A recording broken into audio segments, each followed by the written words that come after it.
It's Elisa Kos bringing you Jits and Giggles podcast. But you're not that soft spoken. A little rough around the edges. Also, yo. All right. Wow, that's really high. Amanda Mazza, welcome back to Jits and Giggles. I was thinking about it. You're the second person besides Yara to come back, but you're the only person to come back and do like a full episode because she came on and just spoke when I had Shama on from Girls and Geese. She came on for like 10 minutes, but first person to do 2 full episodes. Sick. Without my other half, so. I know, yeah. The first one was with Max, which was really cool. Yeah, he talks too much, though. People loved the duo, though. Yeah. But I think they'll like this, too. Yeah. And that was the other thing. So when you came on, it was almost 2 years ago. Yeah. It was when you were invited to the UFC Invitational. Mm-hmm.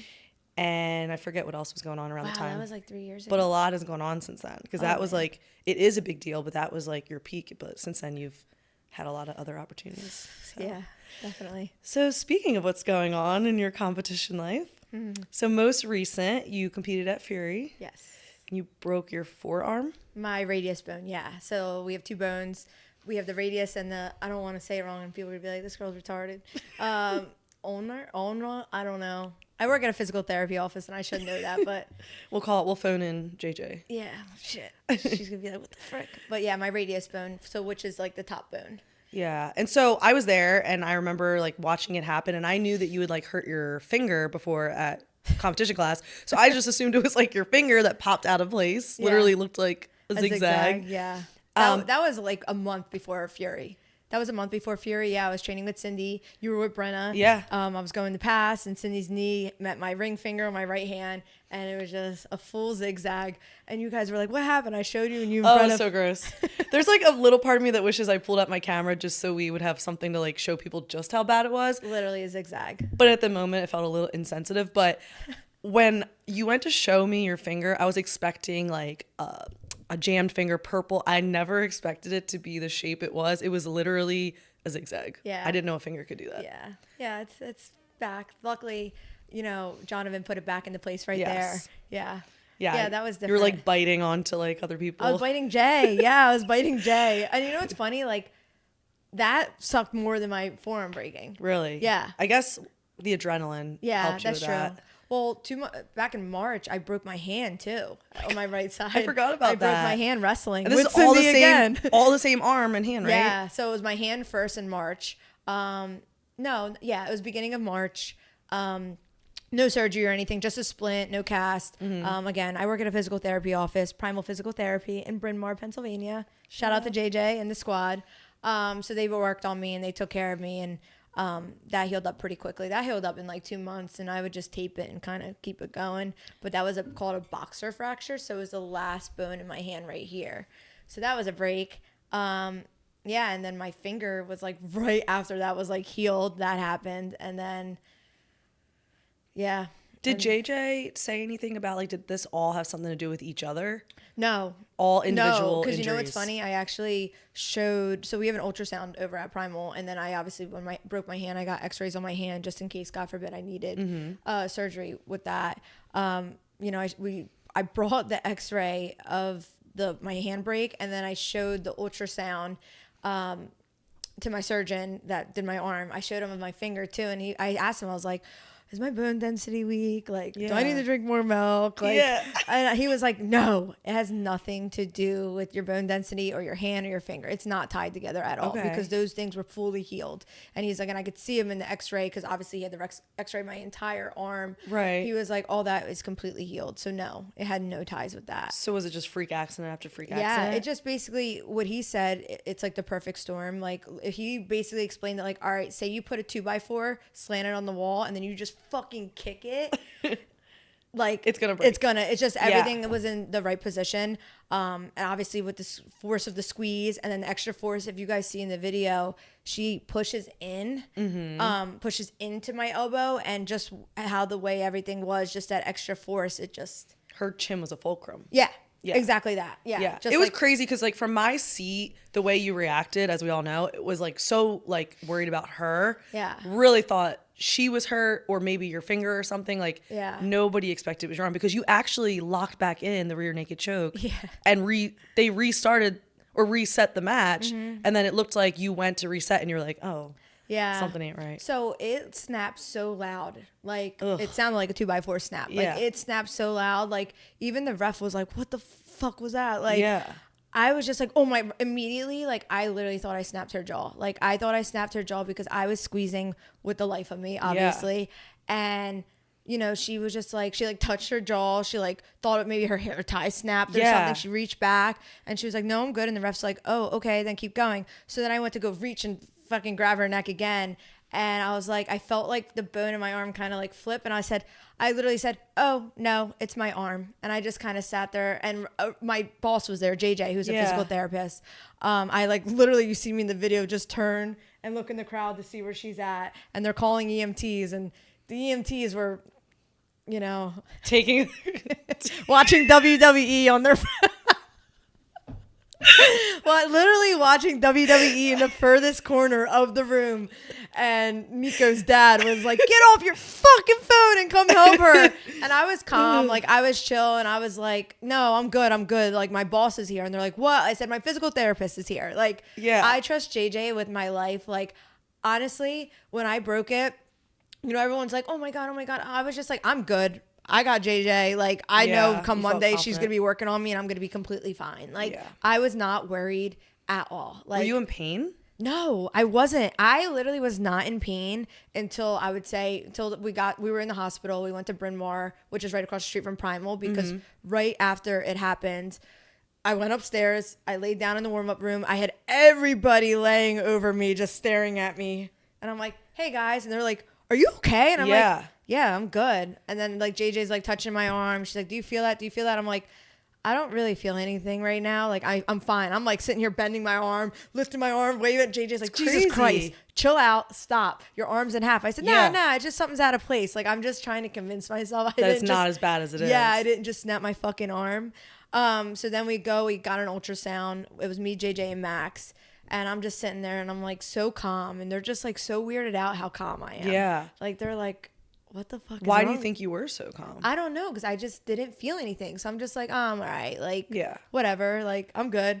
And then JJ ultrasounded it and we just see ding. Oh, and I'm like, oh my God. Max sent me. So that night, yeah, you know, I also was on Fury. So I was like with my family, friends. And then I checked in on you. I don't think you responded right away because you were obviously in the hospital. So I texted Max and he just responded with the x-ray. I was like, I think what actually happened is I said, I hope we get good news. And he just wrote, nope. And it was just a picture of your arm in two different places. And I was like, oh, fuck. And so I was like, this is going to be a long road. And, you know, we can laugh now. But at the time, it was like, it sucked. Yeah. I mean, again, like after the ultrasound, JJ reached out to like my primary doctor and she was just like, should I bring her for x-ray? Should I bring her to the hospital? And my primary, who's also amazing, was like, yeah, you got to bring her in. So JJ's like, all right, I'll go with you. So like, lucky me, like I literally have the best boss in the world. Like she came, she drove me to the hospital. She's like, don't worry. Like she's texting all her surgeons that she knows and everything, all her orthopedic surgeons. And right away, we got one right away, set up, scheduled.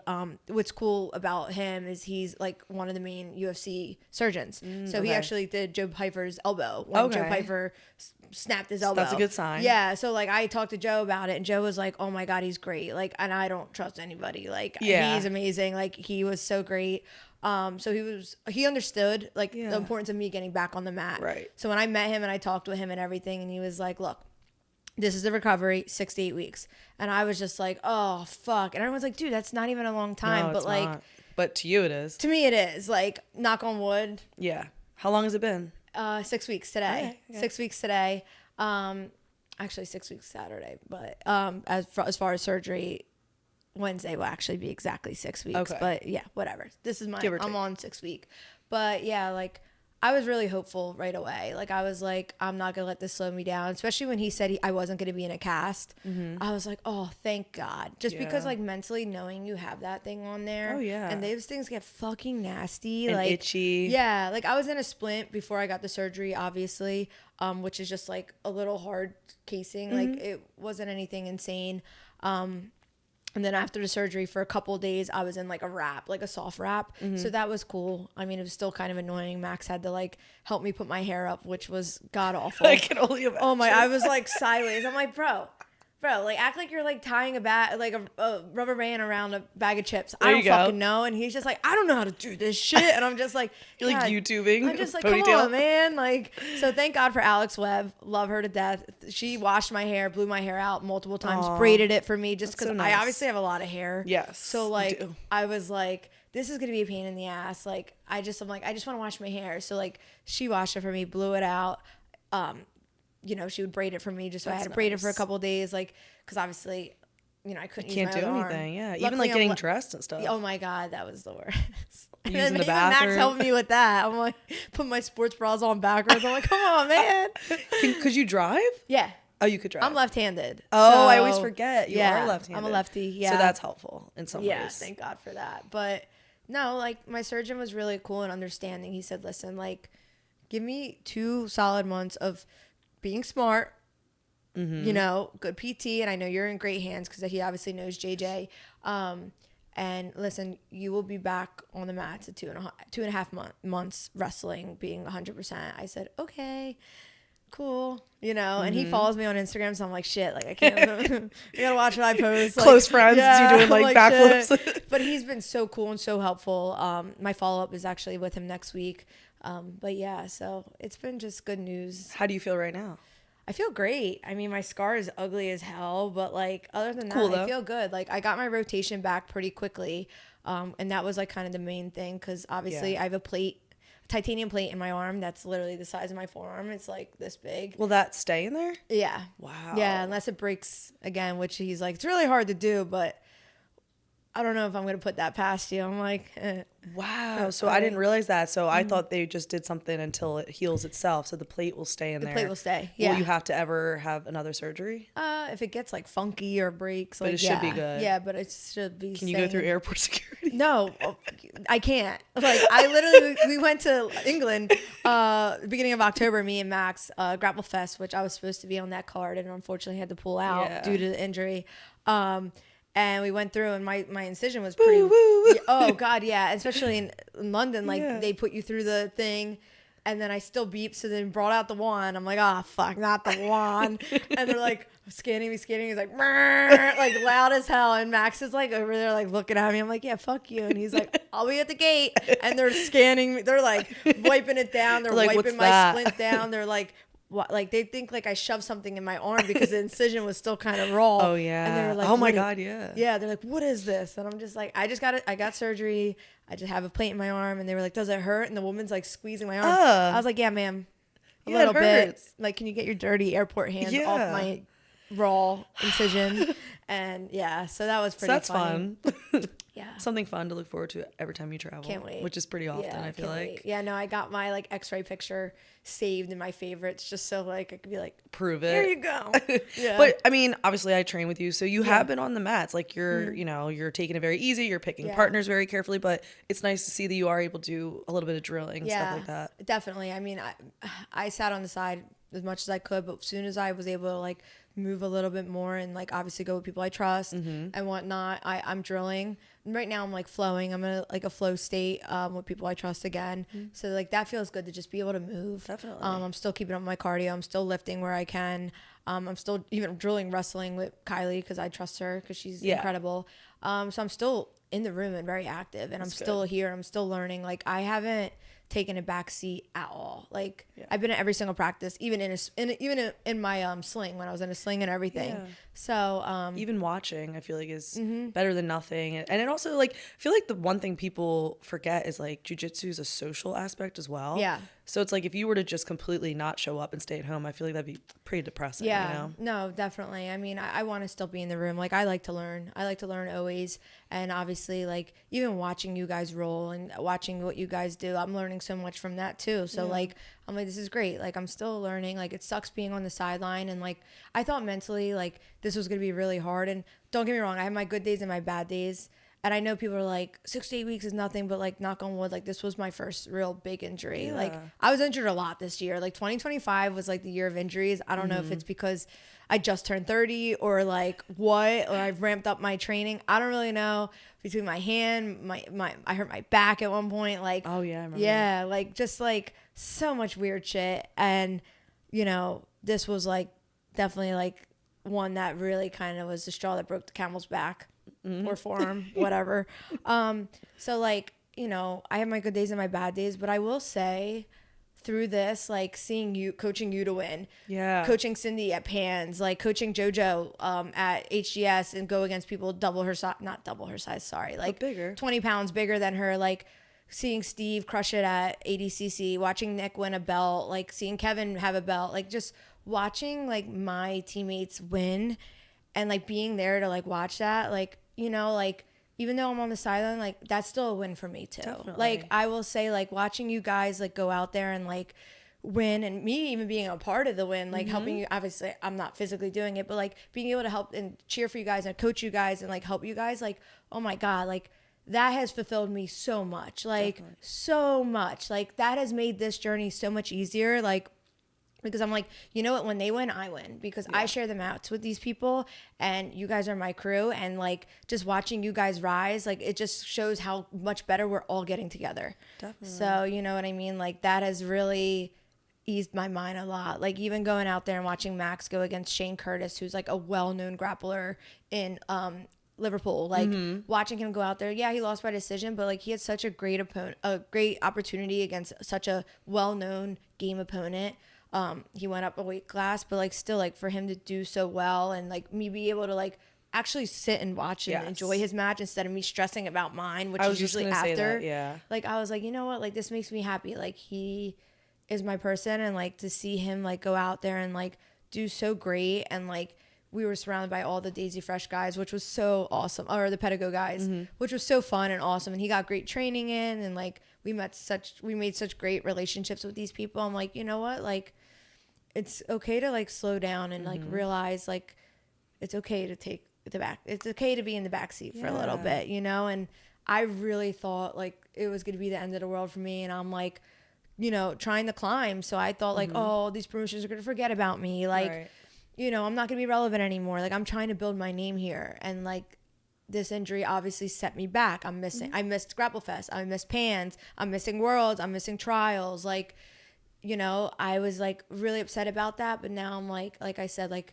you know, you guys are all going to trials. A lot of you guys are competing. Kelly is fighting her first Muay Thai fight. Like, you know, just seeing you guys go out there and crush it. Like I said, I feel like that has kept me even stronger through all this. And it's honestly motivating me even more to come back. Definitely. Yeah. And we're happy to have you, and you're always supportive, but it is nice. Like you said, like, it's one thing to be there and be supportive, but when you know you are competing, it's really hard to be present because in the back of your head, it's like this doom. Yeah. So it's nice that you can actually sit there and like take it all in and like not have to focus on your own stressors for a little bit. And I know you rather would, I still get so nervous for you guys though. Like you guys are my family. Like, you know, like Cindy at Pans, like she had a tough bracket, and like, you know, it was just me and her and this girl Leah that trains at Shorty's BJJ. So like, you know, it was just us three, and we drove up the night before, we slept, and it was just like, you know, I couldn't even physically warm up with Cindy because I was in a sling at the time.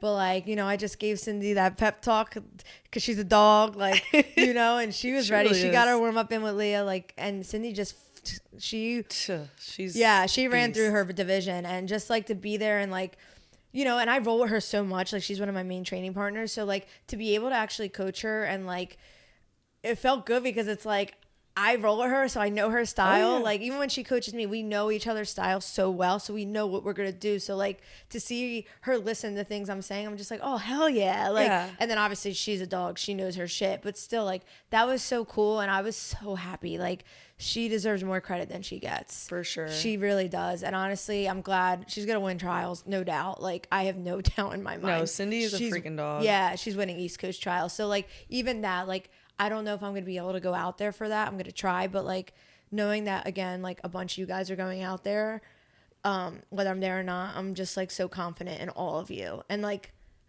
I'm just speaking into existence. I'm like, my crew's got this. My crew's got this. So like, I'm just and then lucky. when you get back, it'll be flipped, you know, on the other side. We'll be rooting for you. I mean, it's a detriment to us losing you, you know, like even like us, like we're completely different sizes, but like I'm used to like rolling with you, asking you questions, and I still ask you questions, but it's different when you're rolling with the person. So it's like, you know, JoJo especially misses you because you're like pretty much the same size. So it's like, it sucks for you, but it sucks for the whole team, really. You know, losing anybody, like, it's not ideal. Yeah, so. but I'm still on the sideline talking my shit. Oh, yeah. To everybody busting balls, as Jay says. Sure. Jay's like, it's too quiet on the mats without you here. Like, I'm just like, don't worry, I'm still here running my mouth, busting balls like I do. And we benefit from it because you are watching more, so I feel like we're getting more feedback too, which I appreciate. You know. Oh, 100%. I've been paying attention to your guys, and again, I don't know everything. I'm not a black belt. Like, I'm still learning from you guys too, all of you. And honestly, just like, even like watching JoJo do certain things, I'm like, oh, like she saw that. Like I would never think to do that. Like that actually works. Like, you know what I mean? Like, and she's a blue belt, and I'm just like, rank doesn't matter to me. Like, it really doesn't. Like, as far as learning from all you guys, like that, like I said, I have fed my brain so much being on the sideline all this time. Like, and that's what I'm grateful for. Like, I really thought I was going to be like down bad through all this. Like, and again, I have my good days and my bad days, but still, like, you're making the best of it. Just watching you guys, I'm just like, all right.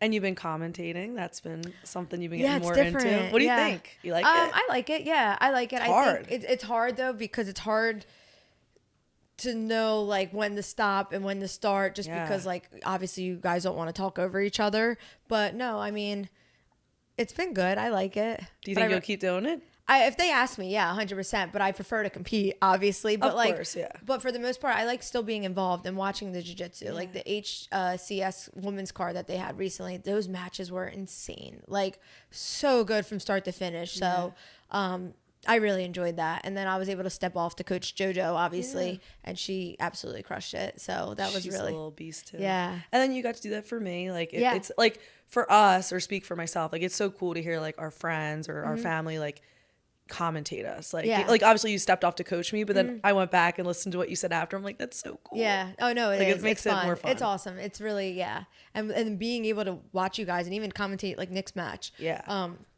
so cool. And obviously I try not to be biased, but I can't help it. I'm like, I'm sorry, like they're my teammates. Like, they're both doing well, and my teammates are my family. Like, I'm not gonna sit here and be like, oh, boo, like that was stupid. Like, I'm gonna be like, yeah, let's go. I think even Jay probably has a little bias when he commentates. Yeah, you know? he does a good job keeping it there. I gotta work on that, because even HCS, every time JoJo went, I was like screaming into the mic. Oh, but I'm she just like, killed it. She's a beast. She's a beast. She like, is though. Yeah, I know. Any other little hobbies you've had now that you're injured? Yeah, I picked up actually Legos. I mean, I've always liked Legos, but like lately, like I don't know, like when I'm home and like couldn't do things, especially like post surgery, like I obviously couldn't go into the gym and everything. I just started building Legos even with one hand. I was gonna say, were you building with one hand? That's hard. I would use my other hand like a claw. Yeah, I would use it like or just like use my little like literally, and just like hit something, karate chop it. But yeah, no. Max just comes home like, the fuck is going on? Oh, best part is like, I'll be like, Max, I can't figure this part out. Can you help me? He'll walk over, look, and then he'll pick up a piece. I'll be like, stop touching it. And he's like, what the fuck? He's like, what is wrong with you? And I'll be like, can you tell me what this says? No, that's wrong. Get away. Like, and he's just like, all right, I'm done. Don't ask me. So yeah, I've built probably about 6 different things. I've built a lot of bouquet flower Legos, which are like really pretty. That's cool. Because I can't keep flowers away, like alive.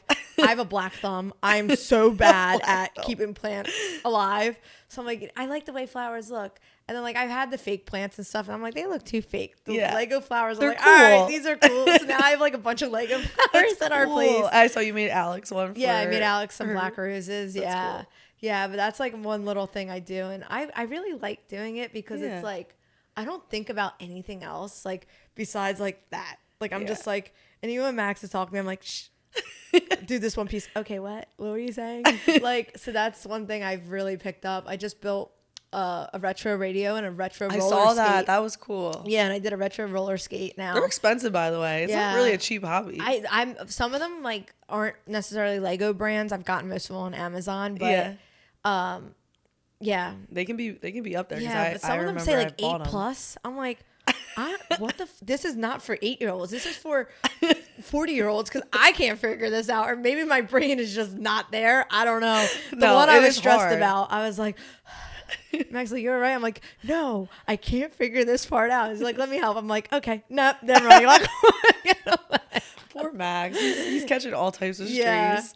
Yeah, he's the best though. I'm honestly, even having him through all this, like, he has helped so much. Like, even mentally, like, when I have my bad days, he's just like, Amanda, you're not skipping a beat. Like, I drilled with him on Friday at wrestling, and he was just like, let me work. And he was like, damn, like that, you actually feel better doing this. Like, that feels good. Like, he was really complimenting me. And that's nice. Obviously, like, I'm like, nah, you're not serious. Like, you're my boyfriend. You're supposed to say that. He's like, no, I'm being dead serious. Like, that was good. But when it comes to wrestling, he gives me very honest criticism. Like, if something was bad and sloppy, he'll be like, no, that sucked. Like, I'm very grateful that, because, he's been wrestling since he was 3. So anytime he fixes something or corrects something, I know it's legit. So Max is a good one. Yeah, he's the best. Yeah, he's the best. We're going to play a game. Oh, God. Oh, God. It's called They Need Some Milk. Oh, my God. It's not bad. Don't worry. All right. So it's just going to be like hypothetical situations. And you're just going to tell me if you think they need some milk. Meaning like they need help. Like you don't agree with the situation. So, and you can rate it. Like, do they need 1% milk, 2%, or like whole milk? Like, it's rough. Okay. You'll get it as we go. Okay. First situation. You sub your partner and they stand up and storm off. They definitely need some milk. What percentage? The whole gallon. They need poured on them. Whole milk. That is the worst. So awkward. Okay. Your training partner is like, can we please flow today? I'm not feeling good. And then they go 500%. I would say they need some milk and they need some 2% milk. 2% milk. Yeah. Okay. You go for... Sorry. You go for a flying arm bar. Would you miss? You land like a rotisserie chicken on the mat. Oh, man. Do you need some milk? I need some whole milk. Yeah. I've done that many times. Many just times. Envisioning it. And I just lay there. Yeah. I lay there. Funny. And then I feel like an asshole. And then I just, that's what's funny is you don't care. It makes it funnier. Yeah. And I'll be like, hey, I'll pretend that didn't happen. You're so small, just laying there on your side. Okay. Someone rips a sub on you, but then they get annoyed if you do the same to them. They need some whole milk and a punch in the face. Dead. In the training room, they just keep mugging you in the face over and over again. Oh, they deserve a mug back and some whole milk. They're getting all the milk. Yeah. Person comes up to you, they're like 150 pounds heavier than you, and they only want to work on pressure passing. I'll say some 2% milk. Well, yeah, you're tough. You're probably like, fine. You probably allow it. I have been in that situation. I have allowed it. And they're like, how's it feel? And I'm like, good. Last one. They post online after they lose to you all the reasons they actually won.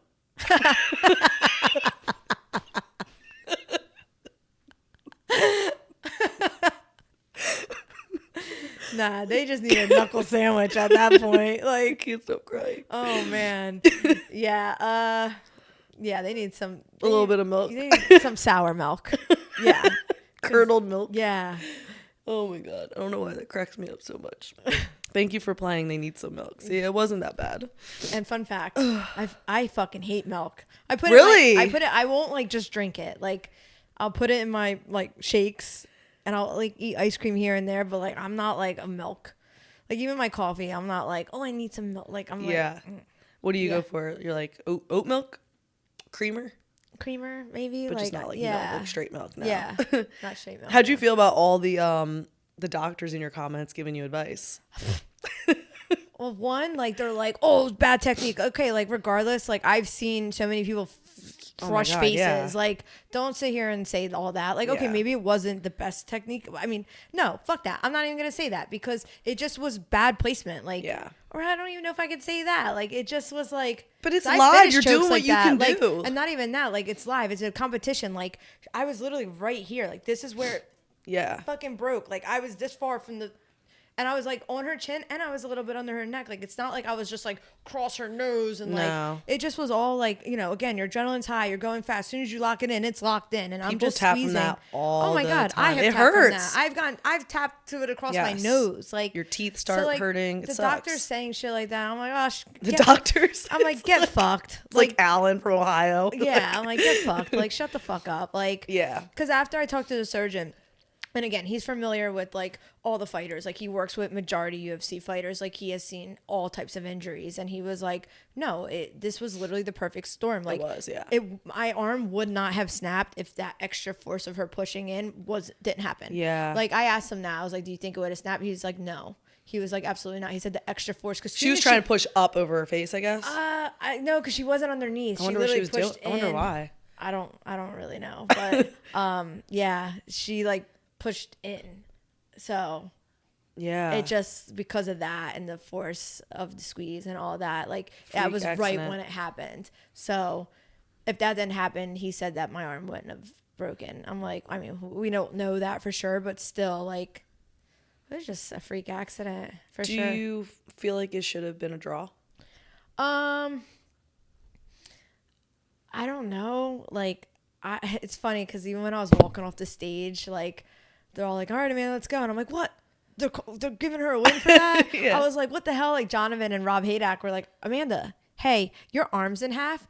We need to go in the back. Yeah. And I'm like, what the hell? Like, I wasn't like yelling. Like, I was Yeah, kind of, you I were was just smiling. yeah. You can see it on Fight Pass. Like, I'm literally like, what the hell? They're giving her a win for that? Yeah. Like, oh, that's some bullshit. Like, Yeah. I was more What mad about that surprised than me? my arm being in Yeah. half. But you know, regardless, win or lose, I'm honestly, thank God it wasn't her jaw. Yeah, Like, yeah. God forbid, like, it sucks it was my arm, but like, God forbid it was her jaw. Like, Yeah. we have patients that come in with jaw shit all the time at Primal Physical Therapy, and like, that shit is sad and horrible, and like, oh my God, like, I would never want that for a female, like, or anybody at all. So like, thank God it wasn't that, but still, I think, honestly, in my opinion, like, try to say this in the most humble way, I think it should have just been a no contest. Yeah, Like, I could that's see if fair. it was like a scramble or like Yeah. it was like back and forth match, but like, if anyone that watched the match, like, what happened was basically we were on the feet hand fighting. I hit a duck under, got the back. Matt returned her and locked in a rear naked choke immediately as soon as we hit the mat. So it's like, I don't want to say this and sound like that, but like, she didn't have any offense Right. at all That's the- from but start to that's finish. fact, So yeah. like, you know, I just feel like it should have at least been a no contest. But Yeah. like, I'm not gonna sit here and be like, oh my God, like, that's on my record now. Like, I don't give a fuck. Like, jiu-jitsu records don't matter. But like, I also imagine she wants to win in a better way. You know, like, I'm Oh, sure for that's not sure. fun to win that way either. yeah, so. no, definitely not. Definitely not. I mean, yeah, absolutely. And I, you know, she reached out afterwards and was like, oh my God, like, how are you? Like, she was Yeah. kind about it. She was kind about it. So yeah, after that, Some things went a little Yeah. left, a little right. yeah, Where are we at now? You guys cool? yeah. Okay. Cool. Yeah. All good. Yeah. Yeah, both of us kind of blew up from that. It was on so many pages. Like, my Yeah. Instagram got fucking verified from that. Yeah. I'm like, what the hell? Which is Like, really cool. I mean, obviously you would have rather not happen, but if Yeah. it has to happen, yeah. at least, you know. Yeah, no, that honestly, happened. the messages I've gotten from people and like I got a swarm of followers, like, and the messages I got from people were just like how good sportsmanship I had through Yeah, that, for sure. and how like caring I was for her, and how kind I was, and how I'm a badass because I didn't even react. I'm thinking You're I like, 'cause broke I her jaw. genuinely didn't Meanwhile, feel it. yeah. Meanwhile, my arm's in half. Like, everyone was like, Jesus Christ, like, this girl, like, so the comments and messages that I got were just, I didn't get any hate. Like, I really Yeah. didn't, other than me needing milk. I'm like, Which, whatever. yeah, We can or laugh bad at that now. technique, like, whatever. But other than that, like, I really got Yeah. so much love and support, and like so many strangers like messaging me such speedy recovery, like, can't wait for your nice. comeback, can't wait for your comeback. So like, at first, like, you know, like I said before, like, I was worried that, like, you know, promotions are going to forget about me, and like, I'm going to become irrelevant. Like, I'm trying to build my name. I'm trying to be something in this sport. But like, you know, like Max and Jay and even Jonathan, like they put it in a better perspective. Like, if anything, people want to see your comeback even more. Oh, for sure. Like, it's not like your arm broke because you were getting arm barred. Like, right. you literally were in a fully locked submission. I had the fully locked submission and it broke. So, like, you know, I've had people message me like, can't wait for your comeback. Can't wait for your comeback. So, if anything, I feel like this has helped my brand, like they said, that people can't wait to see my comeback. For sure. So, yeah. What do we think? Or rematch maybe? Maybe. It depends on what she wants to. Yeah, that and what Fury wants and whatever promotion I go with next. Like, who knows, like if I do some tournaments or whatever, I definitely plan on being super active as soon as I'm cleared. Like, I don't care what tournaments I do. Like, I don't care what matches I take. Like, I want to be as active as possible just to get all this back, you know? So, yeah, we'll see. I know it's early, but you're at 6 weeks. You have a couple more weeks, and then I'm sure you'll start training. Yeah. When is an ideal time for you to get back to the competition scene? I'm cleared by the end of December, but like if I'm being honest, like I feel like I should be smart about it. We'll see when you start training. Yeah, when I start training, I'm like, I feel fucking great. Metal cross faces for everybody. Yeah, for real. Yeah. I would say like in the new year, definitely. Like I would say January, February. I know there's a Finishers Open January 31st, so I'm definitely interested in that. That's awesome. So, maybe end of December, maybe early in the new year. Who knows? All right. We'll see. We'll keep an eye out for Yeah. you. All right, good. Yeah. Good. Yeah. All right, let me pause here for 1 second. I want to check the camera. Sometimes it doesn't. Yeah. Sweet. Oh my god, I hope I don't have a double chin. No, you're fine. Anything you want me to bring up, by the way? I'm gonna talk about the Moneybird thing. No, whatever you think. I mean, we actually talked for a while about it, so that's good. All right. We could do some hot takes at the end if you have any. okay. All right. Yeah, I'll think of some. I don't know. Okay. So we'll switch gears. Okay. So I want to bring up the Moneybird conversation just because this will probably be the first and last time I talk about it. Yeah. But you had something to do with that, so I just want to bring it up and answer some questions I'm receiving. So the whole Moneybird ordeal, really, like, you were the one that reached out to me. So I think I had told Jay I wanted to reach out to him like a month prior. And Jay was like, oh, I hope it was Jay. I hope I'm not misquoting, but I think it was Jay who said, I think it was. And he was like, he's probably going to want to get paid. And I was like, oh, you're probably right, just because of like what I've heard. Yeah. So I was just like, I'm not going to bother because that's just not how I run the podcast. And then Derek did the interview with Ariel. I had saw that. I had watched a little bit of it. And then literally that morning you had texted me and said like, oh, you should reach out. And I feel like we have those conversations all the time. You and I, like, you always think of like good people that would be good on the show, and I was like, I don't know, like maybe. And you're like, you should just like post about him on the podcast. That's what I did. I said like, who do you guys want on the podcast? A couple people responded and said Moneybird. I reposted it. To be honest, I was like, he's not gonna see it. Like, this man has 4 million followers. He almost immediately reached out to me and was just like, yeah. And I was like, damn. And I think he just said something like, hey, thanks for like posting about me. Like, your dog's really cute, which is funny because it was Betty. So shout out to Betty.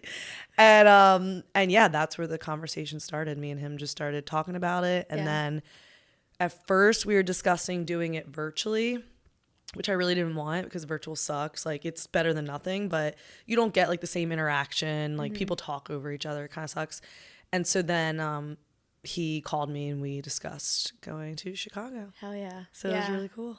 Yeah. No, honestly, I listened to the Ariel interview, and before that, like, obviously his ongoing like beef with Keith Kokorian. Oh yeah. And then not even that, but like people will post if he's like liking or viewing people's stories. So like even people he didn't follow, like Willow Crawford, like, oh yeah, she'll like post on her close friends, like, sorry Willow, like, to say this, but like she was posting on her close friends like that he was like liking her stories like constantly. Like, she's like, what the hell? Like, and she don't even follow him. He don't follow her. So like, I'm like, all right, well, he's paying attention. Like, even him like messaging Keith after Keith is like posting all these things and whatnot. So I'm like, he's paying attention to things, that are going on. He's looking at the jiu-jitsu people, like, you know what I mean? So yeah, I just was like, all right, like, you know, anytime anyone mentions him or something, like people will post like, oh, like he liked this or oh, he liked that. Like someone wore his rash guard at finishers and he ended up like liking their post because they tagged him in the picture. So I'm like, all right,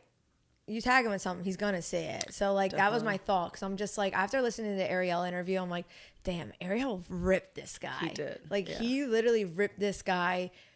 Didn't really give this guy a second to catch his breath. Like respectfully, like Ariel is one of the best journalists, like especially in our sport. Like yeah, he is incredible. So like, you know, he really had some questions and like, hey, everyone's entitled to their opinion and whatnot. So I'm just like, you know what, like I know what type of interviewer you are, I know what type of person you are, you're my girl. So I was like, I really feel like this would be good because obviously you're not going to fucking attack him. Yeah, it's not really my vibe. So I was like, Elisa, do it. Just post a Q&A, who you want next. Wall spam Moneyberg. Just tag him. I was texting Sean. I was like, Sean, you think this is a good idea? Sean's like, yeah, let's do it. So right away, I was like, just do it. So it was either me or Sean that like wrote Moneyberg right away. I only reposted one of the comments. Yeah. And like there were other people who followed me that posted Moneyberg along with other people. But the plan was really to post like a million times, but I only reposted once, and that's all it took. That's what I'm saying. I was shocked. And then as soon as you sent me that screenshot, I was like, I knew it. Yeah, it was pretty instant. We were all freaking out. Like we get we that's why I love you guys. Like we all get excited for each other's accomplishments. So absolutely, it was like a mini win. And we were just like, is this really happening right now? It was like, a lot of back and forth, and I was happy that it was able to happen, especially not virtually. Like I was a little nervous for it to be like such a short trip, and I was hoping that you could get as much as you needed out of it. But like you're so good at like your interviews and what you do, so I was like confident, and I was glad Sean was able to go with you, just so like you had just somebody to be there with you. Like you're going to be around a bunch of strangers, like you know. Yeah, it was a fun trip. I do wish I had more time with him. It was a very fast turnaround. Like we started recording at 6:30ish, and we had to leave like no later than 7:30ish in order to catch our flight. So that kind of sucked because the way I interview, I like to elaborate. Like if I'm having a good conversation, I'll elaborate, and I couldn't. I had to just keep the conversation moving to get through the questions. And he's a long-winded individual, so it's like he would answer a question, it would take like 10 minutes, and that's great. But then I was like, shit, I only have, that's only like a few questions I can ask then in 60 minutes. So that part, like honestly, if I ever get the opportunity, I would do a part 2 with him, honestly. He was very, very nice to me though. And the whole thing with the Instagram, I do wonder if it's him. I think it is him sometimes. Like it was definitely him messaging me, but I will tell you, like he has like a team. So, I mean, he knows how to market himself. I wouldn't be surprised if there's multiple people running the Instagram. And I don't know this for a fact, but he's a smart man. So I'm sure that they have some type of AI that's like, if his name pops up, I'm sure it like brings them to notified. it. I'm sure of it. Yeah, it's got to be. He might just get mentions. Like he might get the notifications every time you're mentioned. I'm sure his phone probably blows up with them and whatnot. But I mean, obviously like people have been saying a lot of things to him. So I'm sure he wants to like pay attention to that because he doesn't want people to like really attack his character, and I understand that. Like that's why like, with Keith and whatnot, like him wanting to sue people for like defamation of character. Like I probably just said that completely wrong. That was a tongue twister. No, you're right. But like, like he's paying attention to that and whatnot. So I'm sure any mentions that get, he's like, oh, I'm on this. Like, and listen, I totally understand. Like, he's building his empire and he doesn't want people shitting on it, and that's what it is. Like he definitely wants some negative feedback because I think he says these shocking things, like sentences that he strings together that like, and I said to him on the episode when you eventually watch it, it's like I said to him, like, you're not stupid, like you like people to basically like react whether it's good or bad. And he was like shh, like something like that. He's not stupid. Yes, like there's a line where when it's defamation of character, I think he doesn't like it if people are like blatantly saying something that could hurt him, hurt his that's character. What I'm talking about. But I think he loves saying things like, oh, like, you're a moron and like things like that. I was just saying to somebody, like that reminds me of Gordon, right? Like Gordon Ryan, like he does the same thing. Like he likes to get the shock factor. He's also a businessman. He's not stupid. He doesn't care if he's liked. In fact, he would probably prefer to not be liked because that brings him views and eyes. I think the biggest difference between Gordon and Derek right now is people really respect Gordon as an athlete. So it's like, even if they disagree with every political comment out of his mouth, they respect him as an athlete. Right now, I don't think people respect Derek as an athlete. They don't believe that he's really a black belt. So I think that's maybe what he's trying to gain from the publicity is gaining a little bit of Respect. respect. And I'm interested to see if these interviews gain him the respect or if it veers the opposite way. I don't know. Yeah, I don't know either. Like, me and Max always say this. We're like, people could hate Gordon all they want, but he's one of the best athletes in the world. Yes. Like, love him, hate him. Like, listen, he's one of the best at what he does, and he has blown up the sport for us. So, like, you could hate him so much, but, like, I don't really think this sport would be as much as it is if it wasn't for him. Like, obviously, there's other people that have a big role in this, but he definitely is up there with it. So, you know what? Hate him all you want. Like, he is one of the best. And there's a lot of people in our sport that don't have maybe the most likable personalities, but you can't take from them their accolades, I guess you could say.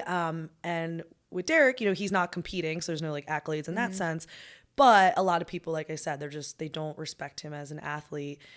So it just makes him very unlikable, unfortunately, which is where I came in. Like, I was really trying to gear the podcast towards humanizing him and letting people see who he is as a person instead of like this character instead of like Derek Moneyberg. Like, I really wanted people to like know him as like What's his real last name? Dale Bushkovsky, I think. Oh. Yeah. Oh, so I really. Yeah. Oh. Yes. See, I had no idea. Yeah. I don't know. Like, we go over it a little bit in the podcast. It probably didn't get like as personal as I would have liked, but I think that had to do with time for sure. And then, just like I said, he's a little long-winded. I'm sure he's a little guarded too, because everyone's attacking him. Yeah. You know, and I'm sure he's just like you said, he's wound up, so it's hard to like kind of unwind him to get him to open up. So like, I hope there is a part 2. Honestly, maybe we could keep tagging and pushing for that. No, I mean, he's been like, we had a text conversation after the podcast, and he was like, reach out to me anytime. Yeah. We've been in contact. Like, I pretty much talked to him about the reels that I'm going to post. Like, he's a very personable person, you know, as long as you're on his good side. So I have not had like a bad experience. Like, I'm pretty sure if I was in Chicago for some reason and wanted to get with him and he had the time, I don't think he'd be like against it. Yeah. No, that's cool. Like, I mean, listen, everyone's entitled to their own opinion. Like, how I am, like, people could hate everybody, but hey, if this person treats me right, like, I hate somebody, if this person treats me nicely, like, I'm not going to hate them just because you do. Yeah. That just goes to show, like, we're not followers in that sense. Like, everyone's jumping on that bandwagon to hate him, so, like, I'm jumping on that bandwagon. Like, no, like, I think our whole crew's like that. Like, how we judge you, how you treat us. Of like, course. And my friends, like, there's lines. Oh, yeah, 100%. You know, like, if he tomorrow started posting that, you know, your form sucked and that, you know, you broke your arm because you suck at jiu-jitsu, like, we'd probably have a problem, right? But no, and honestly, he has the same opinion. Like, you'll see in the podcast, like, he says that he's a very loyal friend, and there's some people he's wanted on his own podcast that he hadn't reached out to because they're enemies of his friends. Yeah, which I respect. That's so respect, and that's I respect real. The shit out of that too, because I'm a ride or die friend, as you guys all know. Like, you guys have seen it. Like, I'm ride or die, so I respect that. Like, I do. Like, that is the only. If I'm not trying to be a hypocrite, but like, I have no problem with you based on how you treat me. But again, you treat my friends bad, then you know what? I'm going to keep my distance, you know? And I feel like that's pretty fair. Like, and it's hard having a podcast sometimes, because it's like, I say this sometimes, it's like, if I didn't have people on, unless like I agreed with everything they said, like I would have nobody. Like, you're not going to agree with everything everyone says. And with Derek, is his name really Dale? His name's Dale. Yeah. Where did Derek come from? I asked him. So his response was like, he basically was just like, oh, I like how it sounded. I'm like, okay. He's like, I didn't like Dale Moneyberg. And I was like, I get it. Dale Moneyberg. So I was like, I get it. Like, he just wanted a stage name. So I guess he was just like, whatever. All right, I need one now. I know. Shit. What should we call you? I don't know. But yeah, so he was very nice to me. Do I agree with everything that I heard him say? No, like, you know, he says, but again, like, I guess as a business person, I'm just like, I get it. Like, he does it for the shock factor. Yeah. I could be wrong. Maybe that's really how he feels deep down. But there's just a part of me that's like, there's no way he thinks like that. Like, I think he knows how to run a business. Yeah. He knows how to get attention. He knows how to get clicks and views. And honestly, I kind of commend him for it. I don't get myself worked up over that. No. Why would you? If I met him and he treated me like shit, That would have been different if he was like, you're a fucking loser. Absolutely. But at the end of the day, like, pick and choose your battles. Like, at the end of the day, like he said to Ariel, like, I don't tell you how to run your business. Yeah. You know, like, listen, to each their own. Like, if this is what works for you, then it works for you. Like, if this is how you make your money, then go make your fucking money. Like, exactly. That's what I'm saying. Like, and you know, it's like, if he ain't worried about what anyone else is doing, he's busy doing his own shit. Like I always say, like, people stay in your own fucking lane. Like, I say that shit all the time. But yeah, like, I commend him for that. Like, hey, he's a businessman. He works, he makes money, like, however he makes it. Like, there you go. Like, that episode with Ariel was actually kind of hard for me to watch. I think it was a necessary evil. I think we need people like Ariel. We need people like me. Yes. First of all, like, I'm not a journalist. Ariel's a journalist. Yes. I'm a podcaster. I know my place. Yeah. You know, I'm not like solving crime over here, but like, or maybe I am. But it's like, I like that Ariel asked the hard questions that like, it's not that I'm not willing to, it's just like, that's not my vibe. Like, I'm not trying to like bring people on my podcast to feel uncomfortable. Yeah. He doesn't care. And I think that's great. There were some parts that were uncomfortable. I think he pushed the limit for sure. Yeah. He did his research, like, and as he should, like, he's a journalist, like this is what he does. Like, and he's one of the best in the world. So like, I really think like, you know, he asked a lot of questions that people probably wanted to know. Like, and he was like, I'm doing this. I'm going to hit the nail on the head. And this is it. Like, were you like, obviously, like, you know what you want to ask, and that's it. Like, you're not like a digger. Like, you're not going to dig to stir the pot. Yeah. You're not a pusher. I'm not a pusher. Yeah. Push you. Well, for me, I try to really let my guests speak. And that's one of the compliments I get, is that I do less talking, which is ironic considering how much I talk. But it's like, nobody gives a shit what I have to say for the most part. Like, if I have Amanda Mazza on, like, they want to hear about Amanda Mazza. And I think one of the mistakes podcasters or hosts makes is they have these people on and then they do so much talking. And it's like, what the frig? Like, I could have my own solo episode if I wanted that. So I really try to ask a question and then be quiet. And you saw that on the Ariel episode, right? How many times did Derek say, like, can I finish? Can I finish? Can I finish? But I think, like I said, I think there's a place for both of us. I think that people loved Ariel pushing back and pulling the receipts out of the pocket. Oh yeah. Some things I didn't agree with that I already said, like the whole, you have to compete as a black belt. I don't agree with that. From what I understand, Ariel doesn't do jiu-jitsu, right? Like, I don't think he has a... Honestly, I really have no idea. So, and maybe I'm completely wrong, but if that's true, then I could see how he, you know, he's coming from a place of not personal experience. Listen, everyone's entitled to their own opinion. Yeah. Like, whatever. Like, I get it. Yeah. Especially like black belts. Like, I understand their frustration just because, like, you know, they're at that top level. Like, they put the blood, sweat, and tears in. Like, they are literally these athletes that, like, were consistent and put the time in to be there. So I get, like, 3.5 years. Was it 3 years? 3.5 years and 7 months. 3 years and 7 months. Yeah. Like, Which by then, most people might be getting, like, maybe a purple belt. Yeah. I didn't get my blue belt. I got my blue belt at, like, 3 years, 3.5 years. Yeah. I was a white belt. I was a long white belt. Yeah. I mean, well, I'm on year 3. Like, I hit 3 years over the summer. Yeah. And I'm a blue belt. So yeah, I mean, it's a big difference, right? Absolutely. Yeah. So I understand I understand both sides. Like, I'm. Yeah.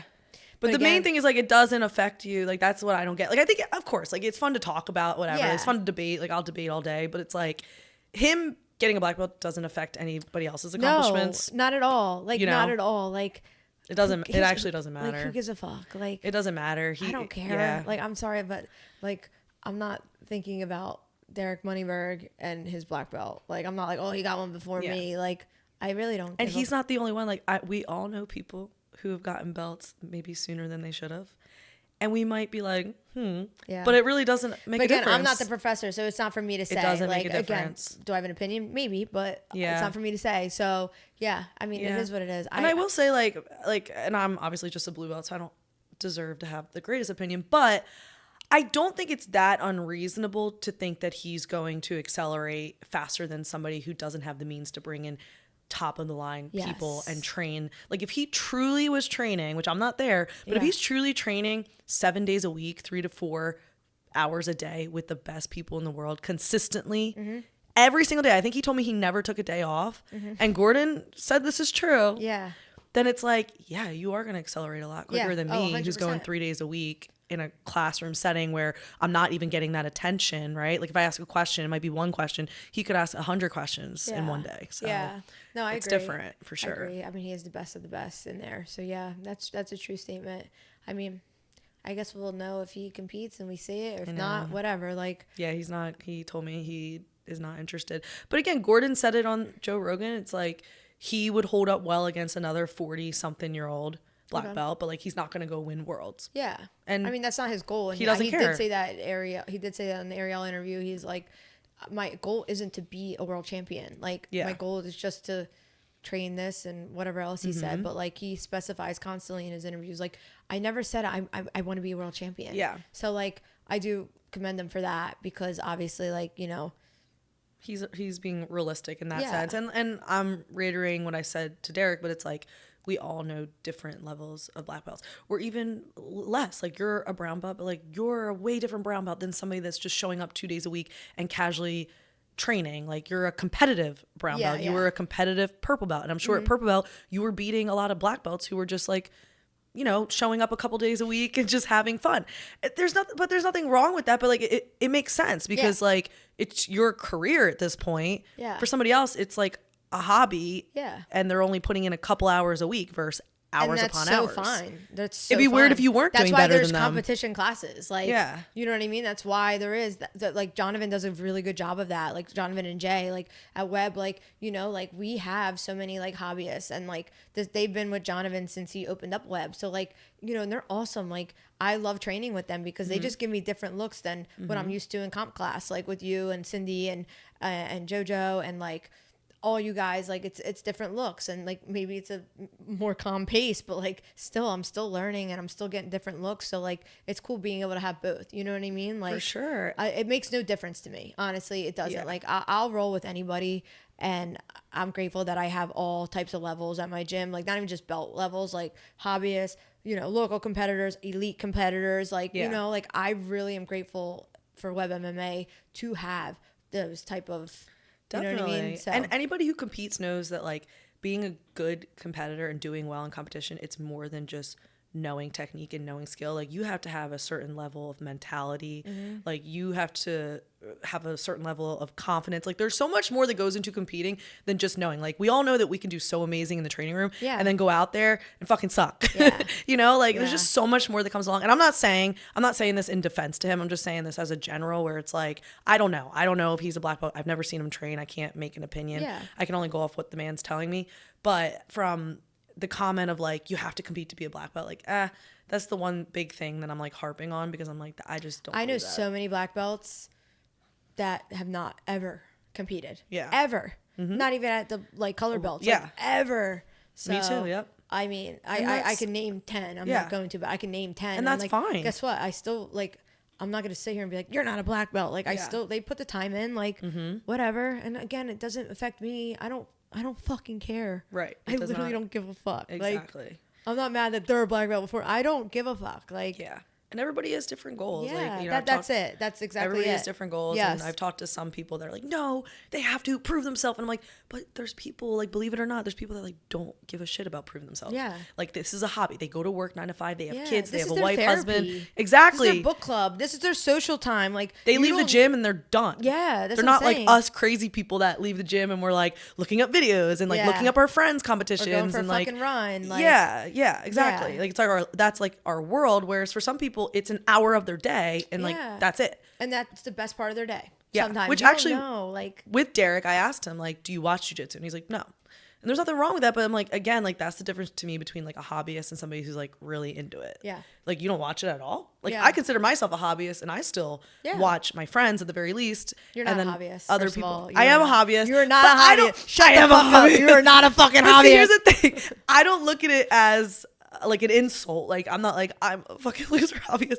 Like I think it's okay. Like by hobbyist, I just mean like I'm not trying to make money off of jujitsu. Yeah. I'm not trying to quit my day job. Like I'm okay with it still. Like to me, like I but like. You're that it's a competing at a hobby. professional level, so don't sell yourself short. But if there. I lose, yeah, I still get a paycheck. Yeah, every that's 2 what I'm saying. weeks. If you lose, like, you're still going to work the next day. Like as we Yeah. all are. Like honestly, we are like that's what's cool about you and me, Cindy, Steve, Nick. Like I'm not naming everybody. Molly's a mother now. Like she'll be back competing though. Guys, don't worry. Kate Egan, like coming up. all of us, like we are all like elite competitors, like professional, and we all have jobs. Yeah. Like I would say, like Most of our us, team, like I would say 80% of us have full-time jobs. Yeah. Like, and we You are kinda have competing to. at the highest level. Like, Cindy's a fucking scientist. Like, I know, work in a it's crazy. I work in a physical therapy office. Like, you know what I mean? Like, Steve's a fucking cop. Like, it's really cool. Like, that we understand that. Like, that's why I think we all are also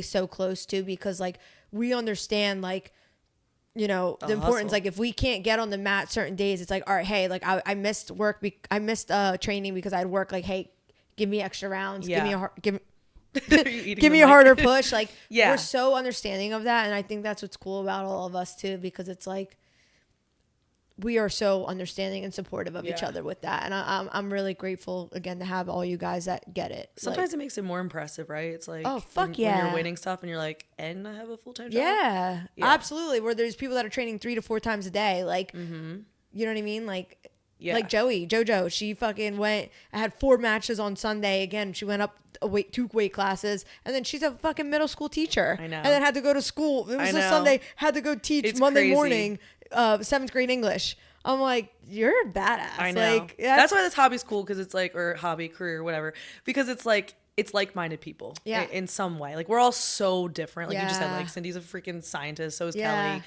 We have teachers, we have cops. Like we have so many different types of people that on paper wouldn't actually probably make sense to be friends. And it all works itself out. Yeah, we are all it's so cool. close. I love our crew. Yeah, I love our crew, is cool. dude. Like, I don't know what I did before jiu-jitsu, honestly. It's crazy. It's like weird to think, like, what the hell was I doing? I was like strictly boxing and Muay Thai. And I was like, I want to do MMA. And then I get punched in the face. I'm like, fuck this shit. I know. I keep telling Deanna I'm going to try MMA, and then I like watch and I see someone just get like fucked up in the face. And I'm like, knee. I'm like, that's not fun. Yeah. Like, it's a great workout. And incredible. great for life, but it's just like, oh god, I don't think I'm not built for that. No, jiu-jitsu is awesome, especially the direction it's going. Like, it's really cool. And again, like the fact that we have a whole crew that's like on the rise, it's like, we're so lucky to have Jay and Jonathan and Jeremy, all of our coaches. You know what I mean? Like, we have such a good thing here on the East Coast. I lucked out for sure where I kind of landed. Oh my god, me too. I'm very, very, very grateful for that. Absolutely. All right. Any hot takes you want to end with? Hot take. So, like, when you say hot take, like, anything unpopular opinion, could be anything. Like, just something that you have an opinion on that most people would be like, I don't agree with you. I think a lot of people would agree with me on this. I think people that, like, when they lose, they make every excuse in the world as to why they lose, and they completely discredit their opponent, which is just so disrespectful. And it's like, listen, you weren't the better man, woman today. Like, you got beat. Like, oh, like I had a bad weight cut. Oh, I stubbed my toe. Oh, it was my hamster's uncle's birthday.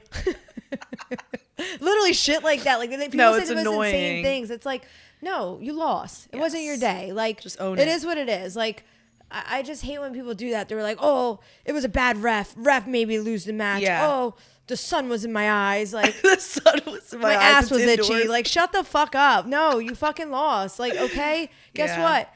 Move on to the next. Like, you got beat. It's okay. It happens. No, I don't think anyone's undefeated in jiu-jitsu. Like, even Gordon Ryan's not undefeated. Yeah. So for people, like, when they lose, like, and they fucking lose, and they come up with every excuse as to why they lost other than them actually getting beat, is like the biggest, like, ick. Yeah. Like, and if I were a promoter, especially the fact that they, like, discredit their opponent, like, and that's just, like, straight shitting on their opponent. Like, there's nothing less likable than making excuses for your failure. Like, it's so much more likable to just be like, I suck today. Yeah. And I'm going to go back. I'm going to go back to the lab. Yeah, go back to the lab. But, like, honestly, I'd rather see that. Yeah. And that's something that people can, like, admire and be like, oh, good for them. But there's nothing worse and less likable than someone being like, I suck today. Here's why it's not my fault. And it's like, oh, my God. Yeah, like, no, I'm like, I got fucked up. I got fucking beat like a rotisserie chicken. Yeah, it's just I got my ass whooped. Like, it is what it is. Like, and then you learn. Like, listen, you win, you learn. You lose, you learn. Like, regardless, if we don't have losses, we don't appreciate our wins. But like, people just are in denial. Like, I didn't lose because I got beat. My jiu-jitsu is great. I lost because the ref wasn't looking and was picking his nose, and that's why I lost. Like, no, like.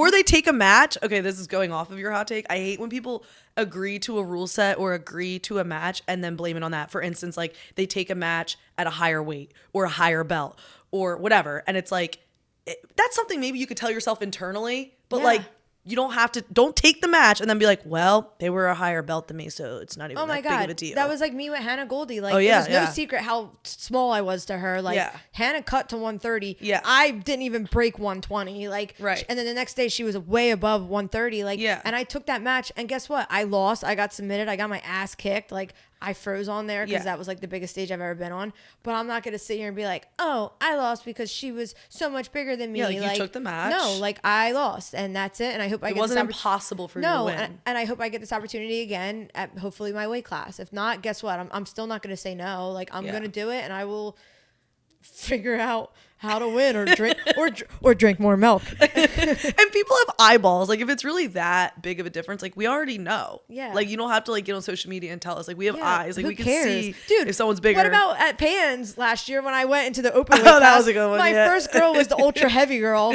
So I'm like, okay. And then Max is like, oh, like you might get the bigger girls, just use your speed. And I'm like, okay. Meanwhile, I step up. I see a size 15 shoe. I look. I'm like, oh, is it a guy? It's this huge Russian woman that was that was in better shape than probably half the NBA. Like, literally. And guess what? She grabbed me, pulled me in, and I'm like, looked like a toddler. I'm like, Mom, let go. I tried to flying armbar at her, landed like a rotisserie chicken. She smashed me. Kate and Max are like, use your frames. I'm getting smashed. I'm like, I'm trying. She locks up an Americana, doesn't even go to crank it, and I tapped. And I just was smiling. Even the ref was like... I mean, it's kind of funny. But my favorite part is afterwards, she picks me up and spins me around like a toddler. And I'm just like... And Amanda Levy's in the bullpen like, yo, do you fucking know that woman? I'm like, nope. Literally spun me around like a toddler after the ref rose our hands.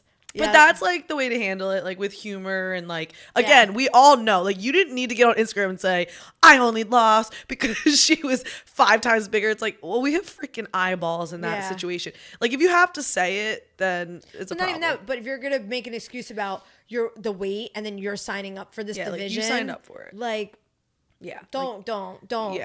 Because at that point, it's like, well, then why'd you sign up for that? You can go up or go down. Yeah. Like, don't give me that shit. And that is my hot take. People do beat people that are bigger, fuck stronger, absolutely. Upper belts. Like, it's not impossible. Yeah, no, definitely. So that's definitely my hot take. And I just want to say to people that do make excuses, yes, that shit gets passed around. And people do watch, and people do see the comments, and people do hate on that because that's just poor sportsmanship. And lose respect for you. Yeah, and it's disrespectful to your opponent. So just remember, it takes 2 to dance. So for you to shit on your opponent, you're blatantly disrespecting them. So excuses are tools of the incompetent. That was when I was a cop. When I was a cop, we had to say that every fucking day. Oh my God, it's burning in my brain. Forgot about those days. Yeah. I think, what's her name? Barambola. What's her actual name? Beatrice. Yeah. She has some funny reels about, she's the best. About like how to post when you lose. And like she's being funny, but like it's like very realistic. Oh my God, for sure. It's very realistic. Nah, my favorite is my hamster's uncle's birthday. Yeah. I don't even have a hamster. But I'm gonna use that one. Next comp, if you ever lose again. It was your hamster's uncle's birthday, okay? And I'm just gonna be in the comments like suck it up, Amanda. She don't even have a hamster. Any other hot takes? I would say just going back to support, because we all know like I am big on support. There's no secret to my Instagram how much I am all about support. I would just say like, you know what, like, you know, you can't do it by yourself. Even though you put the work in and everything, you literally cannot do it by yourself. Your training partners matter. Your coaches matter. True. Your gym matter. Like the environment, like it all matters. So like for you to sit here and like not support other people that sit there and, you know, put the work in right next to you. Like I have partners that don't even compete. And guess what? They're some of my best partners because they push me. You know what I'm saying? Like their goals aren't like mine, but guess what? I'm grateful for them. Like, and definitely. I support them in anything they do, even if it's a fucking a job fair, I don't know, like something for work, like I don't care. Like I just think that's one thing like people need to understand, like it doesn't hurt you to support your friends, right? There's especially room for everyone. Even if they're in the same weight class, even if they have the same goals as you, it doesn't hurt you to support them. Like I just never really understood that, and I still won't. And I still see like people just kind of like they only support certain people, or they support celebrities or athletes that don't even know they fucking exist. And it's like, what about your friends? Yes. Like, support your friends. Like, Yeah. Or they only support people that will give them clout. yeah. That's That's a big thing too. By the way, just like the other hot take, that's very noticeable. Yes. And people notice it. Oh yeah. 100%. It's a pattern, and over time, we all notice it. Yeah, that's what I'm saying. Whether you like, think we do or not. People show their true colors more than they think they do. Yeah. And like I said, it doesn't hurt you to, you know, help others shine. If anything, it just kind of brightens your light a little bit more too. So I would say just support your teammates, support your people, you know, like show them you care, be there for them, support them, share their posts, like it, comment, like little things go a long way. And you know what? The sport's growing, and like I always say, there's room for all of us. There is room for all of us. Meet each other at the top. Yeah.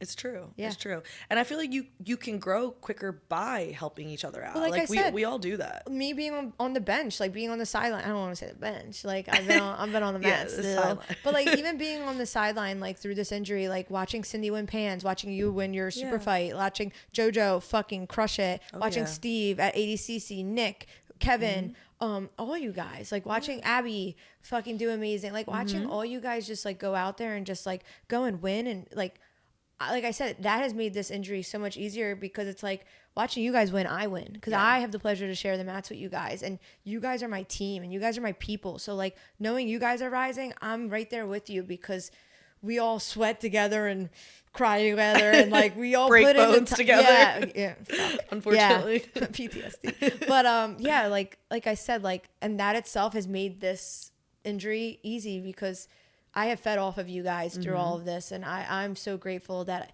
I see your guys' success, and watching you guys win, it makes my heart explode. Like I'm just like in the corner, like even watching like on my phone, like if I'm driving, I know someone's up. You're like the mom from Mean Girls. Yeah. Like, oh, that is so me. That is so me. I scream insane shit too. Like, yeah, I love you guys, and you supporting you guys, you know, it just feeds my soul just as much as the sport does. So I'm very grateful for that. So yeah, support your teammates. I agree. Don't be a dick. Like, be a good person. Okay. It's okay. Like, they're allowed to win too. Yeah. Mic drop. Yeah. I like it. Yeah. Any last minute things you wanted to talk about? Any shout outs I didn't mention? The floor is yours. Shit. I would say shout out to JJ. Like, shout out to JJ Thomas. Shout out to Still Dr. waiting Mark. for her to come on. Jess, my girl Jessica. They are all from Primal Physical Therapy. Yeah. And honestly, they've been working on me 2-3 times a week, and they just like have made my confidence go through the roof. Like as far as like my recovery, they truly have put the pieces back together. They haven't let me feel bad about myself at all through any of it. Like every time I do PT with them, like, oh my God, like I get further and further in my recovery. Like I have full rotation back. Like I could already weight bear, like things that I'm not supposed to be doing. All right. I don't want to say that, because Dr. Tassi will see this and be like, what? Everything that like I thought I wouldn't be able to do for a while, I'm already doing it. So like I'm ahead of recovery. Yeah, I'm obviously still being smart about it, but like if it wasn't for my family at Primal, like I think I would probably be in a little bit more of a mental rut, because again, knock on wood, this is the first time I've been off the mat longer than a month. Yeah. So, and again, I've been at it since I started, which is almost 9 years now. Wow, really? With jiu-jitsu, yeah. Time flies. It's yeah, crazy. so like I've been consistent. So without them, God. Yeah. So anybody that's in the PA area, Bryn Mawr, Tri-State, check out Primal. Like they are magic. And yeah, shout out to them especially. Absolutely. And Fuel Hunt, Best Gear, American Made, my boys, Drew and Joey. Yeah. Awesome. All right. Well, thanks for joining me for the second time. Yeah.